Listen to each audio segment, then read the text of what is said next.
once again hello बच्चों। So welcome to the science class. So आज हम लोग लास्ट लेक्चर करेंगे चैप्टर नंबर 2 का।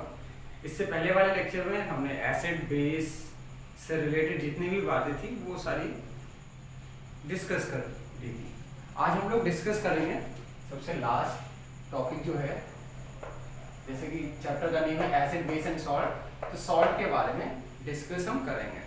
ठीक है, इसके बाद हमारा चैप्टर एंड हो जाएगा। तो सबसे पहले सॉल्ट की बात करें तो सॉल्ट की डेफिनेशन दिमाग में आनी चाहिए।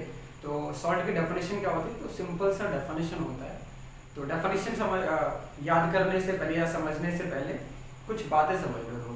देखो, जितने भी सॉल्ट्स होते हैं ये सारे आयनिक होते हैं। आयनिक मीन्स इनको वाटर में डिजोल्व करोगे तो ये अपने आयनों में टूट जाएंगे, पॉजिटिव और नेगेटिव फॉर्म में डिसोसिएट हो जाएंगे। तो ऐसे कंपाउंड को हम आयनिक कंपाउंड कहते हैं। तो जितने भी सॉल्ट है दुनिया में वो सारे आयनिक होते हैं। ठीक है, तो अगर सॉल्ट के डेफिनेशन तुम कहना चाहोगे तो क्या बोलोगे? दो substances which are ionic in nature and contain two components, one which contain positive charge and other which contain negative charge. तो ऐसे सब्सटेंसेस जो कैसे होते हैं, नेचर में आयनिक होते हैं और पॉजिटिव कंपोनेंट भी और नेगेटिव कंपोनेंट भी रखते कैरी करते हो, तो उन्हें हम सॉल्ट कहते हैं। तो क्या हो जाएगा? Substances which are ionic in nature and contain two parts। कौन से पार्ट्स होंगे? One which carry positive charge, एक होगा जिसके ऊपर क्या होगा? पॉजिटिव चार्ज, इसको हम लोग बोलेंगे कैट आयन। ठीक है, अगला and other which carry negative charge, और दूसरा जिसके ऊपर क्या होता है? नेगेटिव चार्ज होता है, इसे हम बोलते हैं एनायन।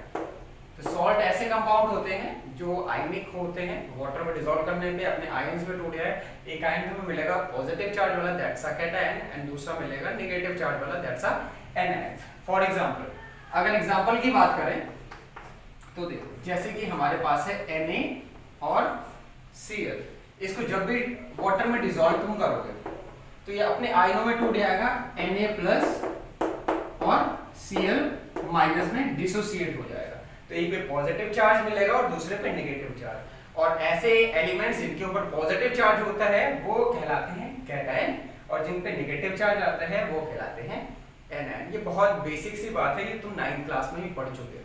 ठीक, तो अब देखो, कभी दिमाग में अगर तुम्हारे आए कि आयनिक कंपाउंड्स कौन हो गए, तो बेसिकली आयनिक कंपाउंड्स जो भी S ब्लॉक P ब्लॉक वाले होते हैं ये बेसिकली आयनिक कंपाउंड का फॉर्मेशन करते हैं। जैसे सोडियम क्या है? S ब्लॉक का फर्स्ट एक मेंबर है, तो जनरली आयनिक कंपाउंड ही क्रिएट करेगा। ठीक है, अब कुछ सॉल्ट्स की बात करते हैं, और सारे सॉल्ट्स की, इनके अलावा सोडियम के।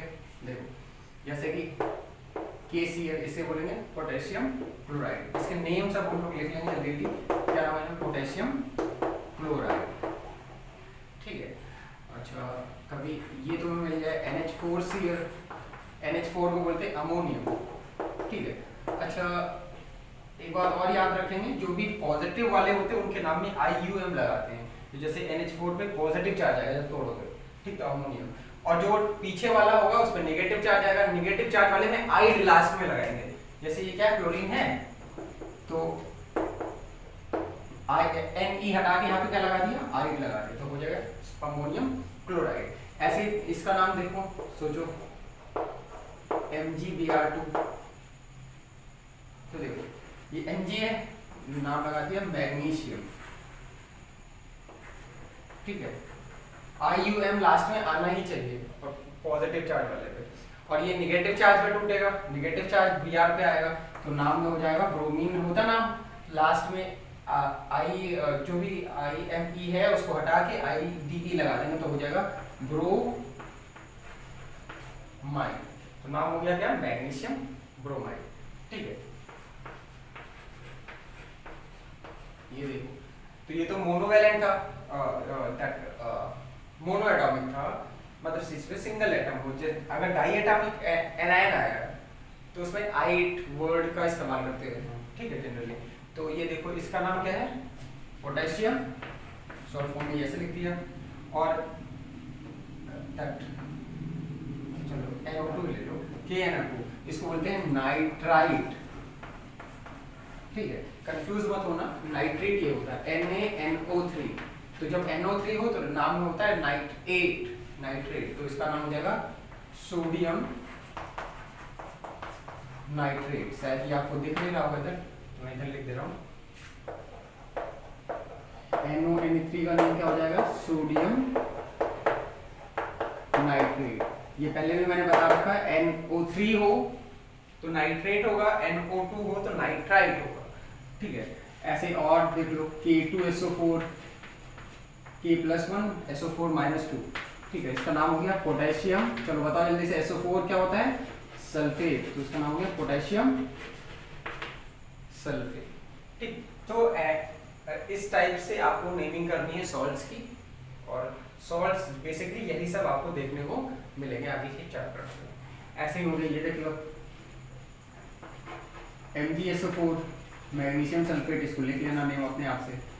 MgCl2 लिख लेना, CaCl2 लिख सकते हो, CaSO4 लिख लो, कैल्शियम सल्फेट, ठीक।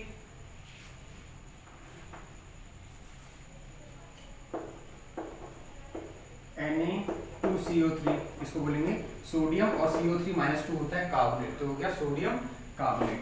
अगर यहाँ पे एक H रह गया, ठीक है, मतलब जो कार्बोनेट होगा ये होगा -2। अगर एक H+ इसको दे दें, H+ इसको दोगे तो एक इसका माइनस कम हो जाएगा, तो ये हो जाएगा HCO3-। और जब भी हाइड्रोजन रह जाते हैं तो उसको भी नेम में ऐड करते हैं, या तो हम हाइड्रोजन नाम में लगाएंगे या तो बाइकार्बोनेट लगाएंगे, तो इसका नाम हो जाएगा सोडियम, और इसके नाम में जो भी कार्बोनेट था उसमें बाई या फिर हाइड्रोजन वर्ड यूज कर देंगे, या तो बाई वर्ड यूज कर दो, या तो हम इसको ऐसे डिनोट करेंगे, हाइड्रोजन वर्ड यूज कर देंगे इसके लिए, तो इसको बोलेंगे हाइड्रोजन कार्बोनेट, ठीक है। तो ये सारे सॉल्ट्स हैं जो कि आपको फर्दर चैप्टर्स में देखने को मिलेंगे, ठीक। तो अब इसको जल्दी से नोट करो, फिर अब हम बात करेंगे जो भी सॉल्ट्स हैं कैसे उनको हम प्रिपेयर कर सकते हैं, उनका प्रिपरेशन मेथड क्या है, ठीक है, लिखो जल्दी से।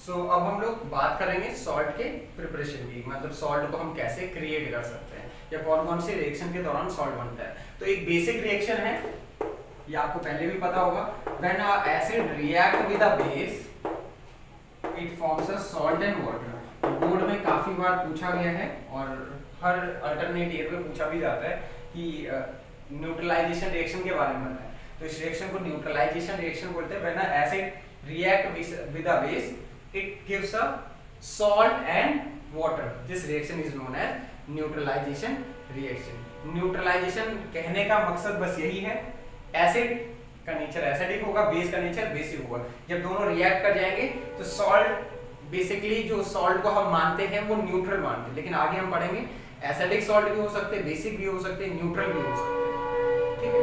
तो बेसिकली यहाँ जो सॉल्ट बनता है न्यूट्रल टाइप का बनता है, तो इसलिए इस रिएक्शन को बोलते हैं न्यूट्रलाइजेशन रिएक्शन। एग्जांपल के तौर पे देखिएगा, मान लेते हैं एक एसिड लिया HCl और इसका रिएक्शन हमने करा दिया एक बेस से, इसका नाम क्या है NaOH, ठीक है। तो अब इसका रिएक्शन बनाओ जल्दी से, क्या होगा, शाबाश, बहुत बढ़िया। क्या होगा, देखो ये H+ और ये माइनस, ये Na+ और OH माइनस में टूटेगा, ठीक है। रिएक्शन होने के बाद एक का प्लस दूसरे के माइनस से, दूसरे का प्लस दूसरे के माइनस से जुड़ जाएगा, तो इसका प्लस इसके माइनस से, इसका प्लस इसके माइनस से, तो यहाँ से बन जाएगा Na+ इसका और माइनस वाला इसका, ये, और H 2H हो गया और O बन गया H2O। तो यहाँ पे क्या बन जाएगा, सॉल्ट का फॉर्मेशन हो जाएगा। तो पहला मेथड है सॉल्ट प्रिपेयर करने का, जो अभी आपने देखा, ठीक है। और भी मेथड्स हो सकते हैं। When a metal react with N acid, जब भी किसी मेटल को क्या करोगे, एसिड से रिएक्ट कराओगे, ठीक है, तब भी क्या हो जाएगा, सॉल्ट का फॉर्मेशन होता है। यहाँ पे सॉल्ट बनेगा और साथ साथ हाइड्रोजन गैस रिलीज आउट होगी, इवॉल्व होगी, ठीक है। ये रिएक्शन तुम आगे जो चैप्टर्स तुम्हारे हैं, अगले chapter metal and non metal, उसमें बहुत ज्यादा इस पे एम्फसाइज करेंगे, हम लोग फोकस करेंगे, ठीक है। ये रिएक्शन,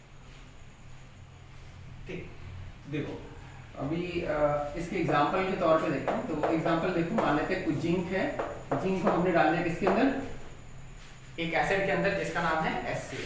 इसके अंदर डालोगे तो क्या होगा, ये प्लस का ये माइनस का टूटेगा। जिंक मेटल है, मेटल पे हमेशा पॉजिटिव चार्ज रहता है, ये पॉजिटिव वाला इससे जुड़ जाएगा, और जिंक पे +2 रहता है, तो +2 यहाँ रहता है, Cl में -1, तो ये बन जाएगा ZnCl2, और यहाँ पे रिलीज हो जाएगा हाइड्रोजन गैस। बैलेंस करना है तो बैलेंस कर लो, ये तुम्हारा बैलेंस हो गया, ठीक है। तो ये जो मिला ये भी क्या है, सॉल्ट है। सॉल्ट कैसे पहचानोगे, सिंपल सा तरीका है, एक नॉन मेटल दिखेगा और एक मेटल दिखेगा, तो जिंक मेटल है, क्लोराइड क्या है या क्लोरीन क्या है, नॉन मेटल है, तो ये तुम्हें सॉल्ट दिख जाएगा। तो दूसरा मेथड है, जब भी किसी मेटल को एसिड में डिसॉल्व करोगे, सॉल्ट और वाटर बनेगा, ठीक है। नंबर 3 की बात करें तो जब भी किसी बाइकार्बोनेट को हीट करोगे,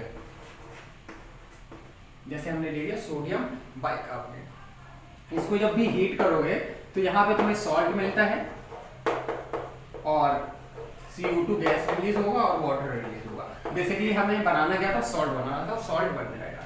जैसे इसी रिएक्शन को अगर हम कंप्लीट करें तो क्या होगा, यहाँ से सॉल्ट बनेगा Na2CO3, सोडियम कार्बोनेट बन जाएगा और CO2 और वाटर रिलीज आउट हो जाएगा, ठीक है। तो ये तीसरा मेथड है सॉल्ट बनाने का। अब बेसिकली आपसे जो मेथड्स हैं, जो तीनों मेथड पूछे आपने देखा, ये डायरेक्ट ऐसे नहीं पूछा जाएगा सॉल्ट बनाने का, प्रिपेयर करने का मेथड्स आप बताइए। सिंपल सा ये न्यूट्रलाइजेशन रिएक्शन के फॉर्म में आएगा। ये आएगा कि जब भी किसी एसिड को हम या फिर किसी एसिड के अंदर हम मेटल को डिसॉल्व करते हैं तो हाइड्रोजन गैस रिलीज होती है। एक एग्जांपल के जरिए आप उसको एक्सप्लेन करके बताएं, या फिर सिंपल आ सकता है, मेटल को एसिड में डालेंगे कौन सी गैस रिलीज होगी, ठीक है। और ये आगे तो पढ़ोगे, बेकिंग सोडा जब हीट करते हैं तो कार्बोनेट और CO2 रिलीज होता है, और इस CO2 का बहुत बड़ा रोल होता है, ठीक। तो ये है प्रिपरेशन मेथड सॉल्ट की, ऐसे तुम सॉल्ट को प्रिपेयर कर सकते हो। आगे हम लोग बात करेंगे pH ऑफ सॉल्ट, मतलब सॉल्ट का pH क्या होगा। बेसिकली हम नेचर निकालना चाह रहे हैं, अगर नेचर पता लग गया तो आराम से बता लोगे। जैसे मैंने बोला जो सॉल्ट है एसिडिक है, यानी कि pH क्या होगा, 7 से कम। अगर मैंने बोल दिया सॉल्ट बेसिक है, pH होगा 7 से ज्यादा। मैंने बोल दिया pH 7 है, यानी कि सॉल्ट न्यूट्रल होगा, ठीक। तो देखो जो सॉल्ट्स हैं ये एसिडिक सॉल्ट हो सकते हैं, या तो ये बेसिक सॉल्ट हो सकते हैं, या तो तुम्हें मिलेंगे न्यूट्रल सॉल्ट, ठीक है। एसिडिक, बेसिक या फिर तुम्हें न्यूट्रल सॉल्ट्स मिलेंगे। बेसिकली एसिडिक सॉल्ट की बात करें, एसिडिक सॉल्ट कब देखने को मिलेगा, जब कभी, जैसे तुमने न्यूट्रलाइजेशन रिएक्शन पढ़ा है, एसिड और बेस रिएक्ट करेगा सॉल्ट बनेगा। तो ऐसे ही जब कभी एक स्ट्रॉन्ग एसिड एक वीक बेस के साथ, WB का मतलब वीक बेस के साथ रिएक्ट करेगा, जो यहाँ पे सॉल्ट बनेगा, ये कैसा होगा, एसिडिक होगा। कैसा होगा, एसिडिक होगा। कैसे, देखो एक स्ट्रॉन्ग एसिड की बात करें, जैसे मैंने ले लिया HCl, एक स्ट्रॉन्ग है, और वीक बेस हमने ले लिया NH4OH, अमोनियम हाइड्रोक्साइड, एक वीक बेस है, ठीक है। इसका रिएक्शन कराओगे तो ये माइनस का, ये प्लस का, ये माइनस का, ये प्लस का, जोड़ो तो यहाँ पे बन जाएगा NH4Cl प्लस वाटर।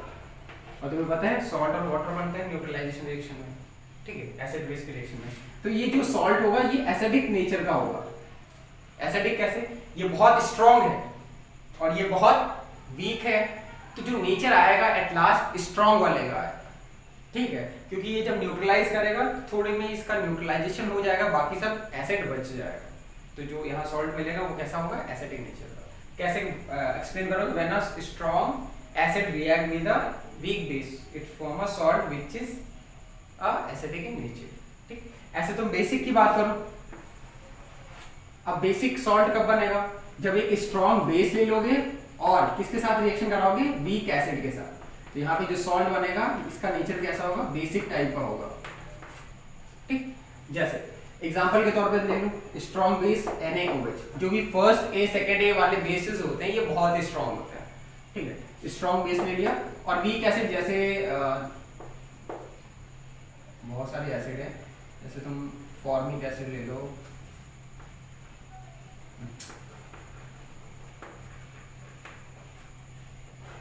ठीक है, फॉर्मिक एसिड ले लिया। फॉर्मिक एसिड वीक एसिड है। अब इसका रिएक्शन कराओगे, oh sorry acetic acid, sorry ये एसिटिक एसिड, फॉर्मिक एसिड होता है HCOH, वो भी ले सकते हो, वो भी वीक होता है। ठीक, लेकिन इसके मुकाबले स्ट्रॉन्ग होता है, तो ये ज्यादा वीक है। तो इसको लोगे तो होगा क्या? यहाँ पे ये माइनस निकलता है, H+ निकलता है, ये माइनस निकलेगा और ये प्लस निकलेगा। और आपको पता है एसिड H+ देते हैं, H+ दे रहा है, बेस OH देता है, ये OH दे रहा है, तो एसिड बेस हो गया। इसका रिएक्शन कराओ तो यहाँ पे बन जाएगा CH3COO माइनस और ये प्लस का Na+H2O।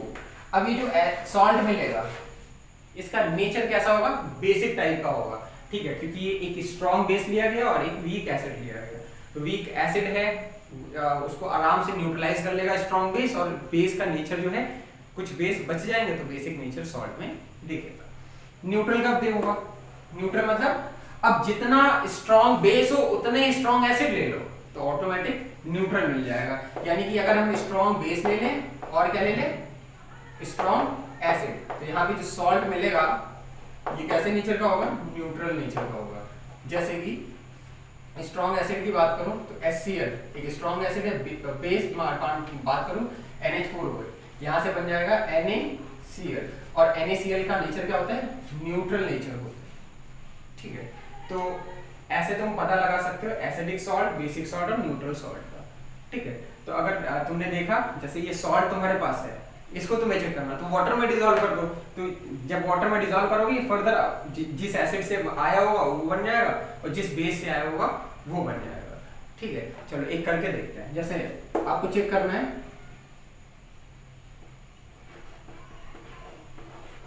AlCl3, ठीक है, एक सॉल्ट है, ये मेटल और ये नॉन मेटल। अब ये एसिडिक सॉल्ट होगा, बेसिक होगा या न्यूट्रल होगा, ये चेक करना है। तो कैसे चेक करेंगे? देखो, इसको चेक करने का तरीका AlCl3 को वाटर में डिसॉल्व करो, पानी में करो। पानी कैसे टूटता है? H+ और OH- में टूटता है। ठीक है, AlCl3 कैसे टूटेगा? Al+3Cl- टूटेगा। अब इसके पॉजिटिव वाले से नेगेटिव वाले को और नेगेटिव वाले को पॉजिटिव, तो इसका पॉजिटिव इससे नेगेटिव से बन गया HCl। अब ये 3 तो इसका चार्ज होगा, चार्ज बैलेंस करने के लिए था। Al को OH के साथ जोड़ा, बन गया AlOH का होल ट्राइस। ठीक है, अब HCl क्या है? एक स्ट्रॉन्ग एसिड है। ठीक है, और ये AlOH का होल थ्राइस क्या होता है? वीक बेस होता है। मैंने बताया फर्स्ट ए और सेकंड ए, मतलब हालिने की रब से फरियाद, बेटा मांगे कार स्कूटर बाप राजी। ठीक है, इनके स्ट्रॉन्ग होते हैं, बाकी उधर जैसे जैसे आते हैं वीक होते चले जाते हैं। तो ये क्या होगा? एक वीक बेस होगा। ठीक, तो एक स्ट्रॉन्ग एसिड और वीक बेस से जो सॉल्ट बनेगा कैसे नेचर का होगा? यस, एसिडिक नेचर का। ये कैसा सॉल्ट होगा? Acidic salt. ठीक है, तो ऐसे तुम क्रॉस चेकिंग कर सकते हो। अगर सॉल्ट दे दिया या उसका नेचर पता लगाना है तो वाटर में डिसॉल्व करके तुम देख सकते हो। ठीक, तो ये सारी बात थी पीएच ऑफ सॉल्ट्स की, और कुछ क्वेश्चंस मैं डिस्क्रिप्शन बॉक्स में दे दूंगा और साथ साथ स्क्रीन पर भी दिखाई दे रहा होगा। ठीक है, इसको तुम अपने आप से वाटर में डिसॉल्व करके चेक करना, और इनके जो भी नेचर्स हैं उसको राइट करके तुम कमेंट बॉक्स में कमेंट कर देना। ठीक है, इसको राइट करो फिर आगे बढ़ते हैं।